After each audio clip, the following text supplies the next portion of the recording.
Hello guys, welcome back to new blog. તો guys આજે અમે જઈ રહ્યા છીએ મારી એક નવી ગાય લેવા માટે જઈ રહ્યા છીએ। હું અને મેહુલ ત્રણ જણા નવી ગાય લેવા માટે જલોત્રા જઈ રહ્યા છીએ। ત્યાં જઈને મળીએ ગાઈઝ। તો ગાઈઝ અહીંયા પહેલા ઠેકા ઉપર આવી ગયા છીએ ગાઈઝ। આવી 4-5 ગાયો છે। તો ગાઈઝ ફાઇનલી અહીંયા કિંમત કરવા માટે બેસી ગયા છીએ।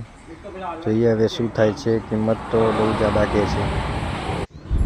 तो गाइज आज ये तमने दिखाई गाय की कीमत 1,20,000 रुपया है। गाइज लेवाय के ना लेवाय कमेंट में लखो। आनी गाय की कीमत नहीं गाइज 1.5 लाख रुपया गाय की कीमत कैसे 20 लीटर दूध है गाइज। आपन लेवाय के ना लेवाय कमेंट में जरूर लखो। तो गाइज अમને तो गायों મોંઘી લાગે છે તો લેવાનું મન નથી। તો ફાઇનલી ગાય સાંજના વાગી ગયા છે 5 અને ગાઈઝ ઘરે અમે આવી ગયા છીએ। જલોત્રા ગાયો લેવા માટે ગયા હતા ત્યાંથી, પણ ગાઈઝ કિંમત બહુ વધારે હતી। તે ગાયો અમે પસંદ કરી હતી પણ લીધી નથી। તો ગાઈઝ આ બ્લોગમાં આટલું જ રાખીએ છીએ। મળીએ નેક્સ્ટ બ્લોગમાં।